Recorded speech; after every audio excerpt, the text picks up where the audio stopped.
Hi, thank you for joining me. Today I'd like to invite you on a tarot journey of the Suit of Swords. Today I'm asking you to take a journey I found no one has taken before and would enjoy your questions and response of this journey. This journey will be about the connectivity through each card from the Ace of Swords to the Ten of Swords.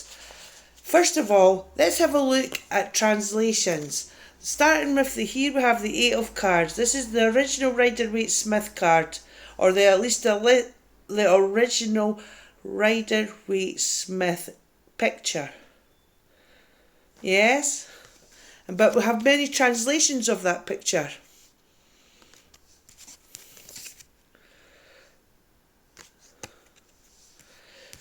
So everyone has their own translation of the individual cards.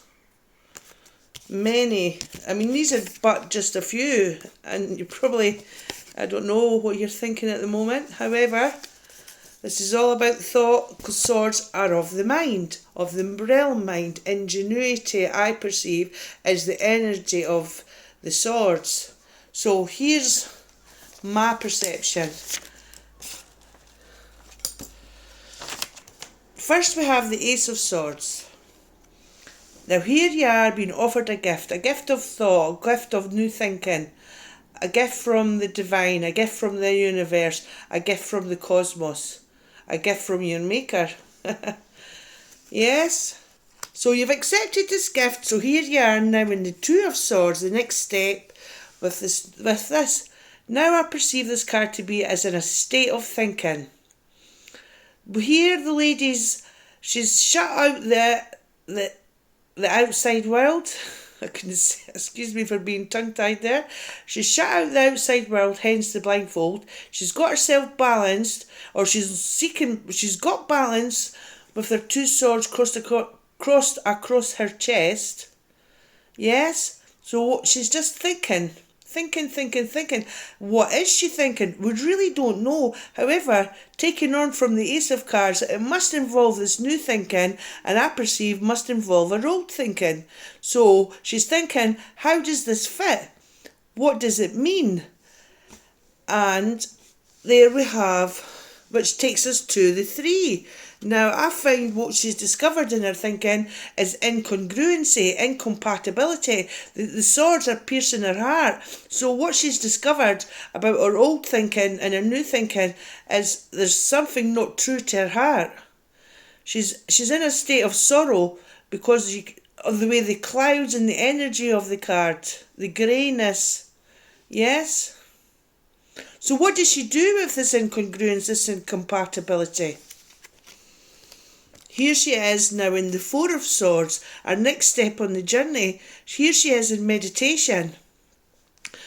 See how she's cut off the outside world here? Or she's shut herself away from the outside world. There she is in meditation. Which takes her to the Five of Swords. Now I perceive the Five of Swords as a pattern of the ways. She's done her thinking. She's discovered it incompatible, so the old thinking and the new thinking are parting ways. There's no compatibility. So what does she do with that no compatibility?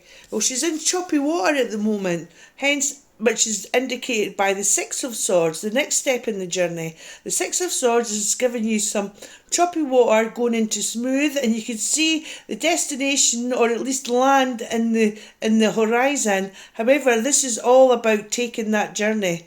So what is that journey about, we ask ourselves? Well, I feel let's look to the Seven of Swords, sorry. The Seven of Swords here is now, there's a bit confusion here. Is it about deceit? Has she discovered self-deception? Or is she escaping the circus of the old way of thinking? Or both? She's found herself in self-deception and found it to be a bit of a circus, and so she's escaping it. I'll leave you to ponder that. Now then we find her in the Eight of Swords. Here she is in the Eight of Swords. She's got herself in a bit of a bind. And she's also blindfolded again, so she's having to go internally. Now no one's forcing her, but I think this new thinking is what's asking her, or what's what's created this situation for her. Yes, it's not one that she asked for, but it's one that she found herself in. So what's happening here? Well, is she must be forced to reconsider her old way of thinking. And I feel that then she goes on to the Nine of Swords, and this old way of thinking is the mourning of the old way of thinking. What have I done? What has this old way of thinking caused me to believe? What has this old way of thinking caused me to do? What actions have I taken because of this old way of thinking? Or what actions haven't I taken because of this old way of thinking? Which leads us on to the mourning. Sorry, she's grieving because she's saying goodbye. Yes, we can't just sometimes say goodbye. We've got to actually release the energy of the old ways to make room for the new ways. So here we have in the Ten of Swords the absolute death. I mean, there's no, I don't think there's getting away from that's death, but that's death of the old way of thinking. Look at the horizon in this card. The horizon is full of someone with the new way of thinking. So there you are, giving death to the old way of thinking, and you're left with a new way of thinking. Anyway, just food for thought. Nice journey in with you. Thank you. Bye.